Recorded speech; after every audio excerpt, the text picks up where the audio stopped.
Chapter statistics. Question है, consider the following distribution of daily wages of 50 workers of A factory.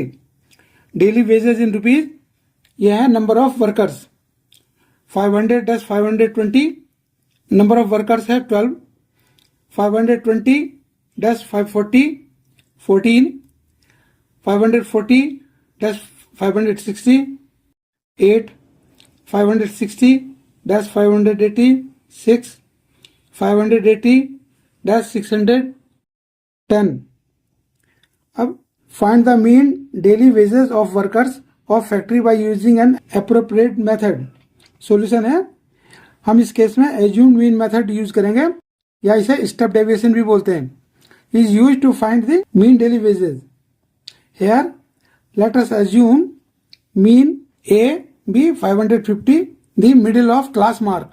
We know class mean और class mark xi is equal to होता है lower limit plus upper limit of the class upon h.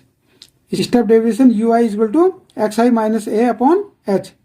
अब यहाँ पे daily wages in rupees first column है, number of workers fi frequency है, ये हमारा सेकंड कॉलम है, क्लास मार्क ये। अब हम इस रेंज से ये क्लास मार्क फाइंड आउट करेंगे xi और ui इज इक्वल टू है xi minus a upon h।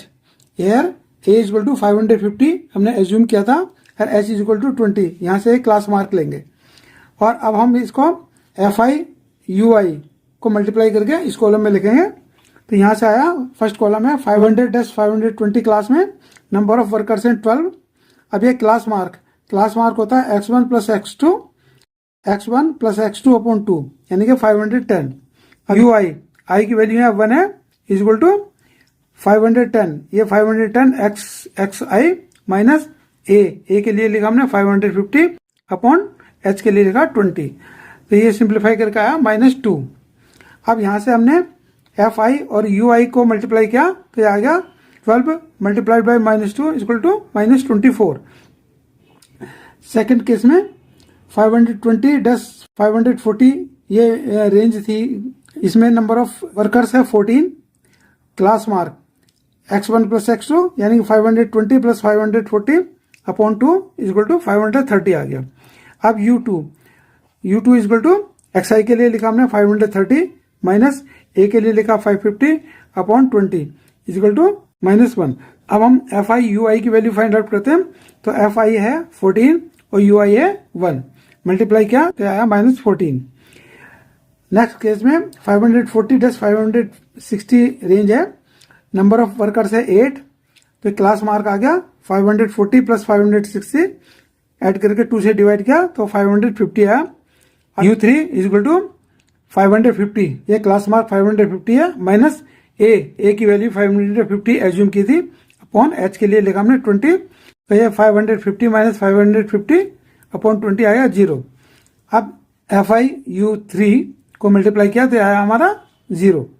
अब नेक्स्ट केस में ये रेंज है 560 10 580 और इसमें नंबर ऑफ वर्कर्स है 6, तो यहाँ से क्लास मार्क 560 प्लस 580 को ऐड करके 2 से डिवाइड किया, ये आया 570, तो u4 आ गया इज इक्वल टू 570 ui की वैल्यू माइनस और ये a की value 550 divided by 20 that is equal to 1। अब fi ui को मल्टीप्लाई किया तो आया 6। नेक्स्ट केस में 580 10 600 रेंज है, तो यहाँ नंबर ऑफ वर्कर्स है 10, तो क्लास मार्क आ गया 580 plus 600 divided by 2 is equal to 590, तो therefore u5 is equal to ui के लिए लिखा हमने 590 माइनस a के लिए लिखा 550 divided by 20 is equal to 2। अब यहाँ से fi ui को मल्टीप्लाई किया तो ये आया हमारा 20। अब यहाँ से हम इसका fi का सम करते हैं, तो fi इज इक्वल टू आ गया 50 और यहाँ से सिग्मा fi ui सब पूरे कॉलम को ऐड किया तो ये आया हमारा -12। अब यहाँ से mean x bar is equal to a plus sigma fi ui upon sigma fi into h is equal to a के लिए हमने 550 लिखा प्लस fi ui ये हमारा -12 आया था अपॉन सिग्मा fi है 50 इंटू h की वैल्यू थी 20, तो यहाँ 550 माइनस इसे सिंप्लीफाई किया तो 4.8 आ गया, और 550 minus 4.8 that is equal to 545.2. Thus, the mean daily wages of workers of a factory is equal to rupees 545.2. यही इसका आंसर है, एंड थैंक्स फॉर वॉचिंग.